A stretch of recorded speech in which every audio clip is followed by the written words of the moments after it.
Okay, for the bell ringer, we've got first on number 48, adding fractions. And you remember, hopefully, from 4th grade, that you need common denominators when you add fractions. So this denominator is a 5, this denominator is a 7. So a common denominator here could be 35. So I'm going to change these into a 35 denominator. And it's a common denominator all the way through, even to the answer. So I write 35 as my common denominator. Now, how did I turn 5 into 35? I had to multiply by 7. So I have to multiply the 3 by 7 to get 21. How did I turn the 7 into a 35? I had to multiply by 5. So I have to multiply the top by 5 to get 10. Now I have common denominator, and I can just add 21 35ths plus 10 35ths is 31 35ths. And that is already simplified. There's nothing that can go into both 31 and 35 that will simplify that. Number 49, subtraction of fractions. Again, we need a common denominator. The lowest number that I can think of that 10 and 3 will both go into nicely is 30. So we'll make 30 our common denominator all the way through even the answer. To get 10 into 30, I multiplied by 3. I have to multiply the top by 3 to get 27. To get 3 to be 30, I multiplied by 10. 2 times 10 is 20. 27 30ths minus 20 30ths equals 7 30ths, which is simplified already. Number 50, now we're subtracting decimals. So it's written in the book, or as the bell ringer, horizontally. I'm going to rewrite this, and I'm going to write it vertically because that's how we do our subtraction. There. 9 take away 7 is 2. 7 minus 0 is 7. The decimal comes straight down into my difference here. And then 8 minus 4 is 4. So my answer is 4 and 72 hundredths. And then adding decimals, same thing. Remember when we write these, and both of these were kind of horrible examples to remind you because they automatically just lined up the decimal. But remember, we have to line up the decimal. I'm going to rewrite this vertically again.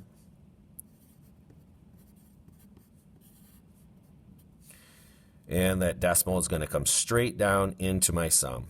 1 plus 4 is 5. 8 plus 3 is 11. 9, 1 and 1 is 11 again, and 2. 21 and 15 hundredths. Good job. All right, this is lesson 2.2, found on page 52 in your math book if you want to follow along.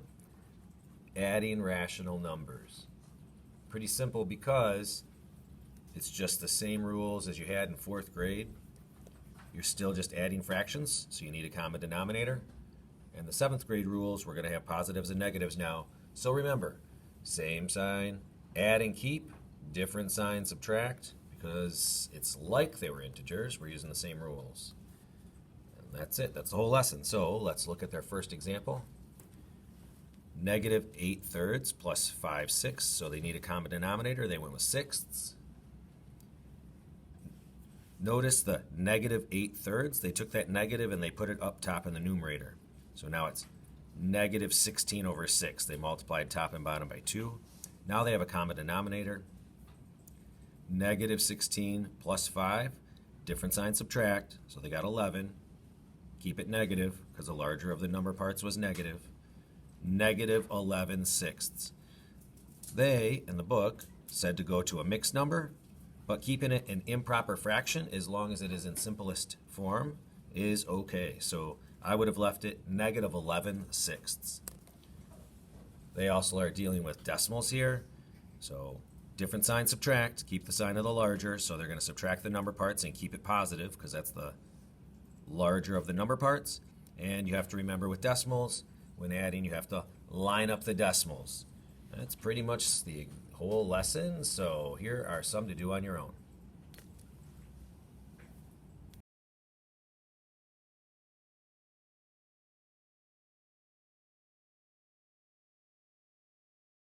Okay, for this first one, negative 7/8 plus 1/4. First thing we need to do, find a common denominator. 8 is a good common denominator here. So we keep this first fraction the same. We have to multiply the top and the bottom by 2 to make this 2/8. Now I can add these. And by add these, since they're different signs, I actually mean subtract their values. 7/8 take away 2/8 is 5/8, and I'm going to keep it negative because the negative amount was bigger. The negative amount had a bigger number value. Number 2, negative 6 1/3 plus 20/3. So now I have a mixed number and an improper fraction. I turn them both into improper fractions, and I have negative 19/3 plus 20/3. Different signs, so I subtract to get 1/3. Kept it positive because the positive had the larger value.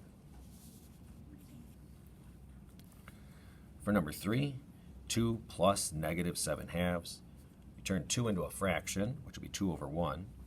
Still plus negative 7/2. Now we go for a common denominator. 2 works out very well. So we multiply the top and bottom by 2 for this fraction to get 4/2. This one already had 2 as a denominator, so we keep it. Different signs, so we subtract. 7 take away 4 is 3, and we keep it negative because the negative had the larger absolute value. Now we're moving into decimals. So when we look at this, negative 12 5/10 plus 15 3/10, different signs. So we're going to subtract.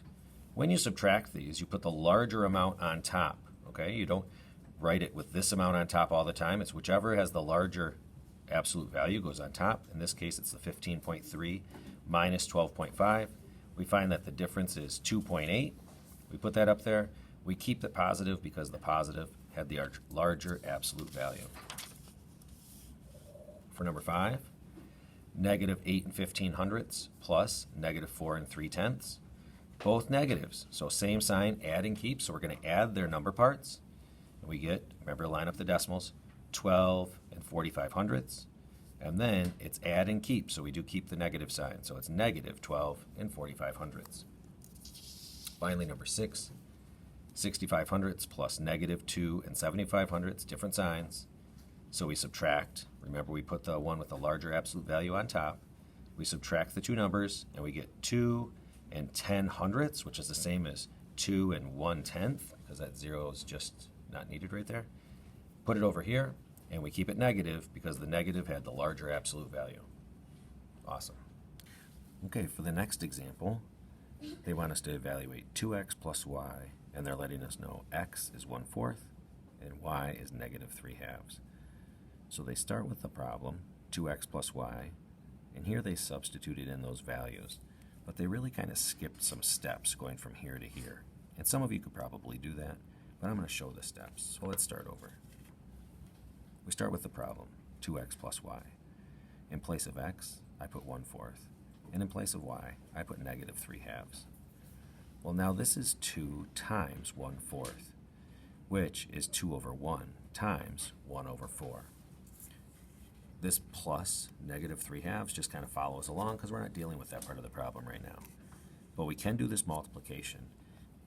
Multiplying across the top, we get 2, and multiplying across the bottom, we get 4. So now we have 2/4 plus negative 3/2. This can be simplified to 1/2, which works out very well because then we have a common denominator, which we needed anyway.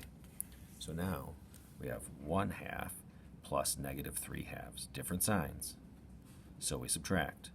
3/2 take away 1/2 is 2/2, and we keep it negative because this had a larger absolute value, negative 2/2, which is the same as negative 1. Here are a couple problems that you can do.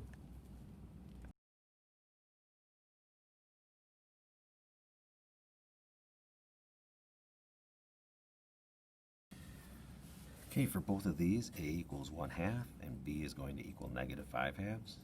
So the first problem, b plus 4a becomes negative 5/2 plus 4 times 1/2. Because remember, 4a means 4 times a, so it's 4 times 1/2. We have to take care of this multiplication first.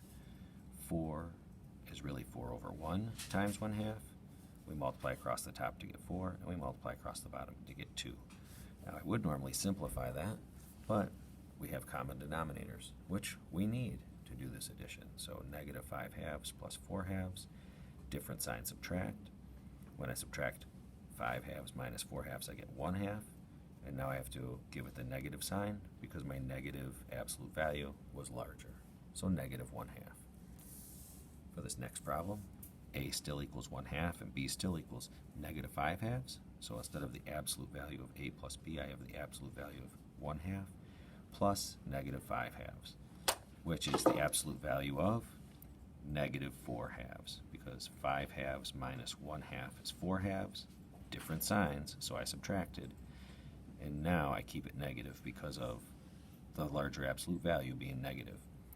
Negative 4 halves, well, this is really 4 divided by 2, which is 2, so it's negative 2. And obviously the absolute value of negative 2 is positive 2.